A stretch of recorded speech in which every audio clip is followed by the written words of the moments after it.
It's a long break for 7 years. I think my last time trip here was year 2008. But I was coming for year 2001 for the Young Global Leader for Tomorrow. And remember, I never heard about the Davos when I came. But when I came, in the Switzerland, so many young people demonstrate. It was such a horrible scene that I was, and I asked them, why did they do it? They say anti-globalization. And I say, why? Globalization is a great thing. Why people don't like it? And then we come all the way for 2 hours here. There's a machine gun. There's people checking us. I say, oh God, is that a fallen or is it a prison we're gonna go inside? But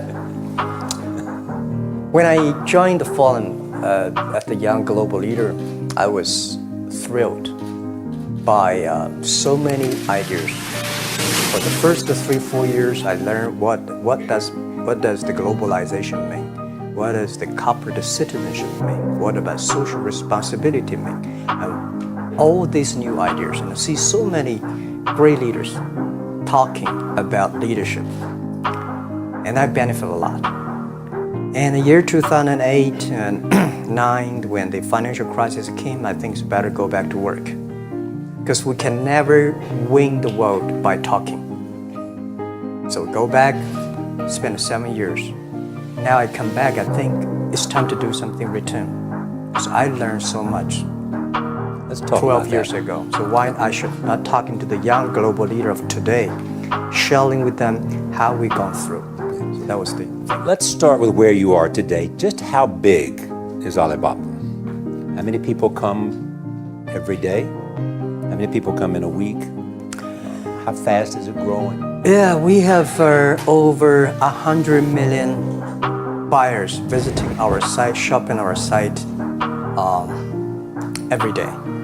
And we created 100 million every day. We created 14 million jobs for China, directly and indirectly.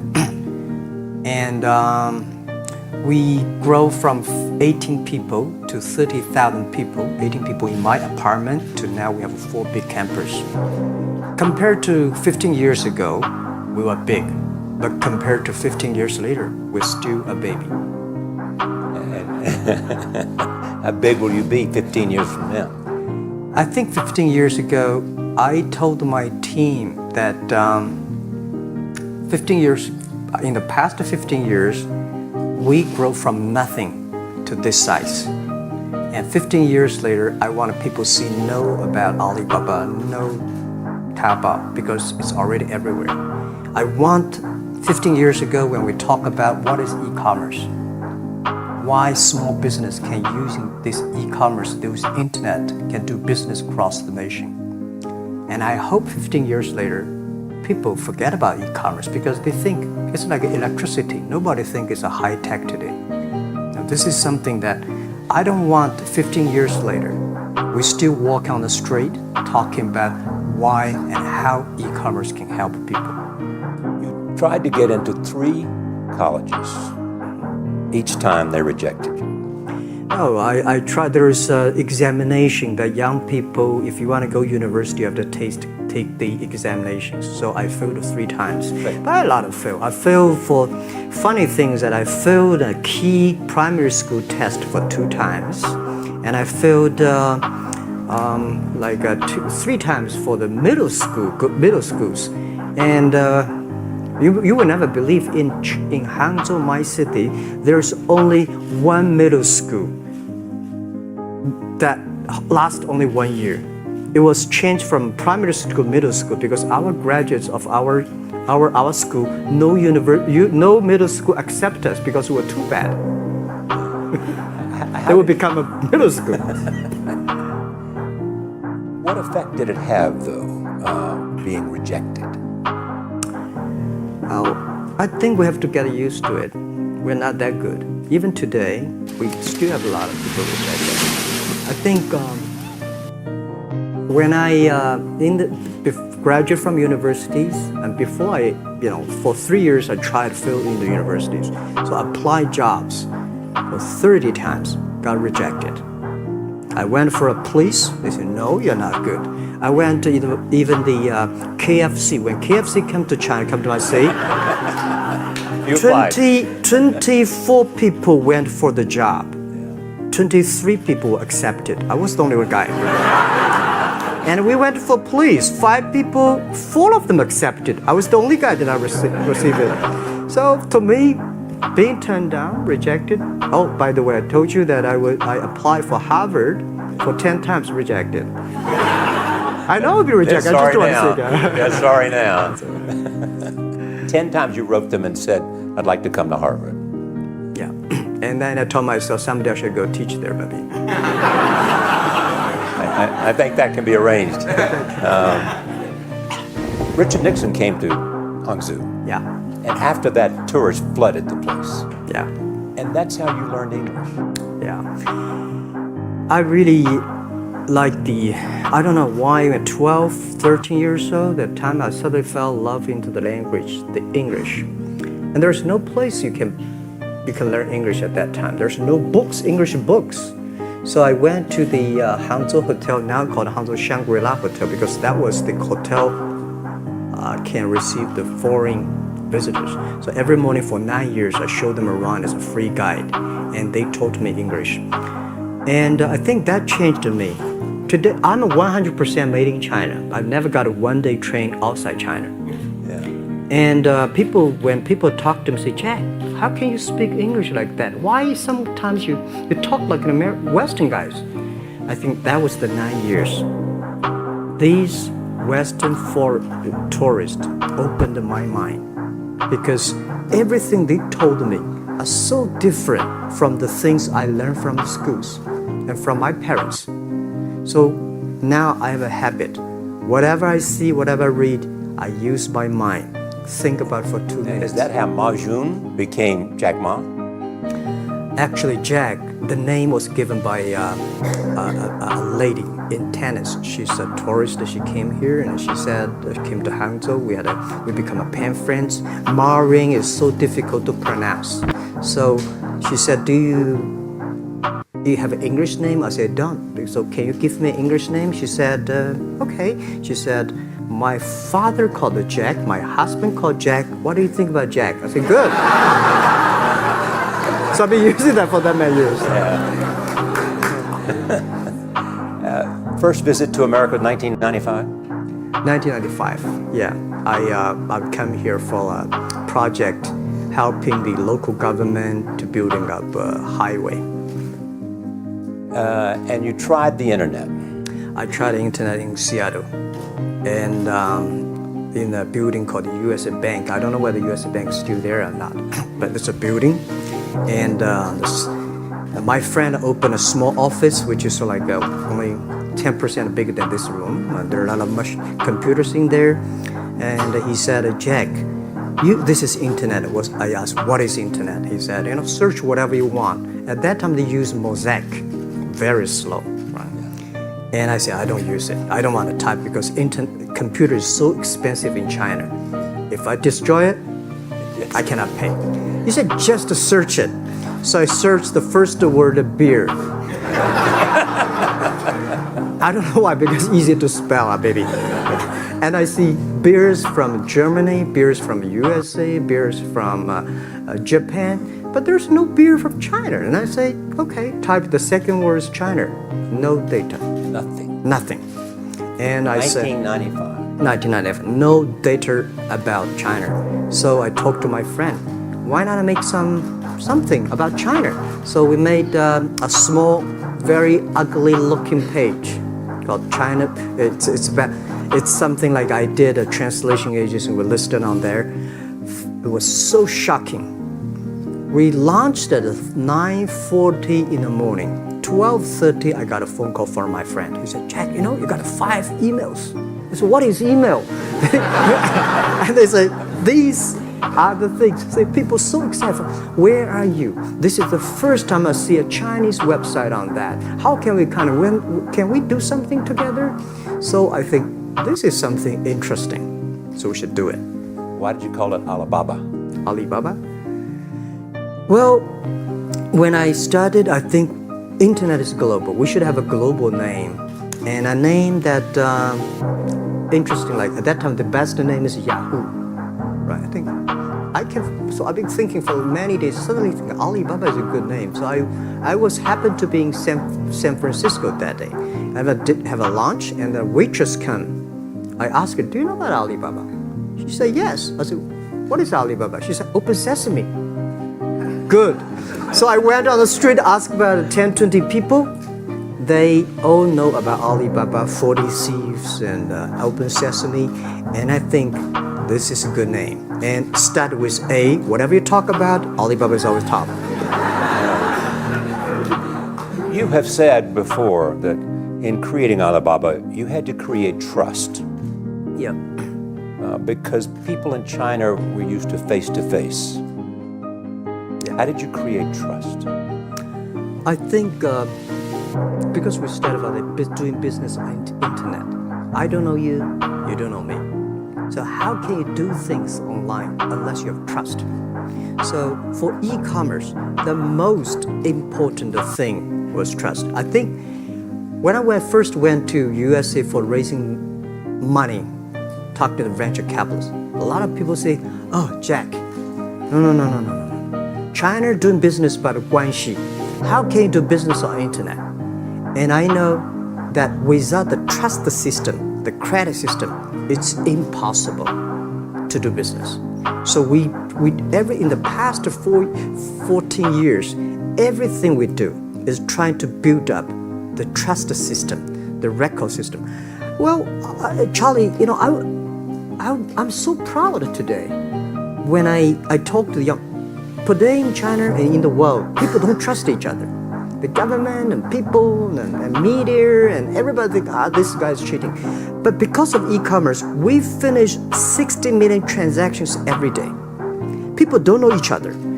I don't know you, I send products to you. You don't know me, you wire the money to me. And I don't know you, I give a person a package, I don't know him.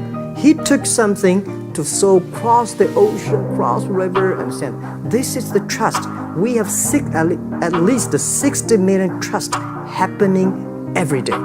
But you created it by creating an escrow account in the beginning. Yep. And so you keep the money until they got the product. Yeah. And then you release the money. That's true. I mean, the escrow service is about Alipay. When I had this idea, I would love Davos, because it was a big decision. Because for first 3 years, Alibaba is just like e-marketplaces for information. What you have, what I have, we talk a lot of time, but don't do any business. Because there is no payment. I talked to the banks. No banks want to do it. Banks say, no, this thing never work. So I don't know what to do. Because if I start to launch a payment system, it's against the financial legal laws. Because you have to have a license. But if I don't do it, e-commerce will go nowhere. So then I went to Davos. I listened to a leadership discussion. Leadership is about responsibility. And after I listened to that panel, I give a call to my friends, my colleagues in my apartment, say, do it now, immediately. If something wrong, the government not happy about that, if one body has to go to the prison, Jack might go to the prison. Because it is so important for China, for the world, to build up the trust system. And if you did not do it, I said, and do not do it properly, stealing money, money wash, no trust record, I send you to the prison. That was the thing. And people don't like it. So many people I talked to at that time for Alipay, they say, this is the stupidest idea you have ever got. But I say, I don't wear the stupid club as long as people use it. Now we have 800 million people using this Alipay. Stupid things, if you do whatever is better. Alipay is a privately held thing. It's not part of Alibaba. No, it's a private. Let me private. talk about money for a second. Yeah. You have never gotten money from the Chinese government? No. None. I want it at the beginning, and later I don't want it, because I think if the company always think about picking money from out of the government pockets, that company is rubbish. Think about how can you make money from the customers and market and then help customers succeed. That's our philosophy. No money from Chinese banks? No. No. I at that time I want, and now they want to give me, I don't want it. Yeah. All right. Your relationship with the government. Yeah. It's your relationship. I mean, if they didn't want, here's what some say, that you have existed in an environment that's not, they have restricted competition for you. And that's a pretty good thing to do for a private company. Yeah. I think the relationship with the government for us is very interesting. For the first 5 years, because I've been working as a part-time jobber for a government organization called Ministry of Foreign Trade, 1997, for 14 months. And I learned that you should never rely on government organization to do e-commerce. And I started business. I told my people and team, in love with the government, but don't marry them. Respect them. And a lot of people say, well, government officers talking about internet, the censorship and this, that, and they worry about. I think it's the opportunity, it's a responsibility talking to them. Tell them how internet can help. So you tell them we create jobs. Oh yeah, I think a lot of people debate and fight against them. And in the first 12 years, anybody come to my office, I sit down, talking to them, how we can help economy, how we can create jobs, why China will improve by the internet. I think because internet that time is new to any government. And if you convince somebody, and you have the chance. So today I'm very talkative. That probably, this is why I talk to so many people. You were also seen in Hollywood. Yeah. What are you doing in Hollywood? Well, I like the Hollywood innovation and the digital background. I learned so much about the Hollywood movies, especially the Forrest Gump. You love Forrest Gump. I love Forrest Gump. But why do you like him? Simple. Never give up. Never give up. People thinking he's dumb, but he knows what he's doing. And I was very depressed the day, year 2002 or 3 in the States. When a bit earlier than that. I was very depressed when I could not find out a way for the internet. And then I watched the movie in my friend's home, Forrest Gump. When I see him, I think, this is the guy we should learn from. Believe what you're doing, love it, whether people like it, don't like it, be simple. And like the word, life is like a box of chocolate.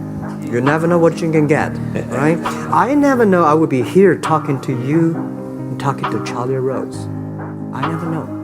But today I made it. I told my people in my apartment 15 years ago, guys, we have to work hard, not for ourselves. If we can be successful, 80% of the young people in China can be successful. We don't have a rich father, powerful uncle. We don't have $1 from bank, 1 cent from government. Just work as a team. So what do you worry about? I worry about it today. Young people, a lot of young people lose hope, lose vision, and start to complain. Because we also have the same period. Because when it's not a good feeling being rejected by so many people. We also depressed, but at least later we find that the world has a lot of opportunity. How you see the world, how you catch the opportunity. So, in the Hollywood gives me a lot of inspiration. You know? But you were out there for business. You were out there because you want to make movies and sell them. I want to make the movie for business-wise. We are e-commerce company. We have a lot of products that need logistic. But movie, TV, these are things you don't need logistic system. And movie probably is the best product that can help Chinese young people to understand. Because one thing I told the Chinese people, my friends, in American movie, all the heroes at the beginning, they look like a bad guy. But terrible things coming, they become a hero. And finally, they all survived. China, if you're a hero, all the hero died. So, because Change only that. dead people become the hero. So Yeah. nobody want to be the hero. So you want to change the Chinese definition of hero? Yeah, I want to say hero. Are you Today we have so many heroes live in this world. China today? Are you worried the economy slowed down? No, I don't worry about it. I think China is doing, it's slowing down is much better than keep on 9%. China today is the second largest economy in the world. It's impossible to keep 9% of the growth. If China still keeps the 9% of the growth of the economy, there must be something wrong. You will never see the blue sky. And you will never see the quality. China should pay attention to the quality of the economy. China should not. So if we have a lot of influence, like the Hollywood movies, things, and we have the sports and these things in the GDP, will be much better. So I think, just like a human growth, this body can never grow. Certain time, the slow of growth of the body was slow, but you should grow your mind, grow your culture, grow your value, grow your wisdom. I think China is moving to that direction. And you saw Modi in India? Pardon? Did you see Modi in India? Not yet. I'm looking forward to that. You'll go to India. Finally, there's this. You're one of the world's richest people. Your company is one of the world's richest companies. What do you want beyond Alibaba? Well, about richest people, I was really not happy in the past 3 months when people say Jack Ma is the richest people of China. Global celebrity, they said. No, I'm not. Because when I started the business, You are. I never thought, because how many, maybe I am, but I think 15 years ago, in my apartment, my wife was at that time one of the 18 founders. I asked her, do you want your husband to be a rich person? I never said rich person in China, rich person in Hangzhou, or you want your husband to be a respected person? She said, of course respected, because she never believed, and I don't believe we'll be rich people. We just want to survive. I believe when you have $1 million, that's your money. When you have $20 million, you start to have a problem. You worry about inflation, which is stock to buy and this, that, had it come. When you have $1 billion, that's not your money. That's the trust society give on you. They believe you can manage the money, use the money better than the government and the others. So I think today, I have the resources, do more things. With the money we have, with the influence we have, we should spend more time on the young people. And I would say, someday I'll go back to teach, go back to school, spend time with the young people, and sharing with them what I done. So the money is not mine. I just happily and having these resources, and I want to do a better job. Just tell them your story. Yeah, tell them the story, and tell them that if Jack, I don't think in this world there are a lot of people be rejected more than 30 times. If we, the only thing we never give up, the only thing we're like a Forrest Gump, we keep on fight. We keep on changing ourselves. We don't complain. Whether you are successful or not successful, I find that people, when they finish the job, if they make the mistake, if they fail, if they always complain the others, this guy will never come back. If the guy only check himself, something wrong with me here, something wrong with me there, this guy has a hope.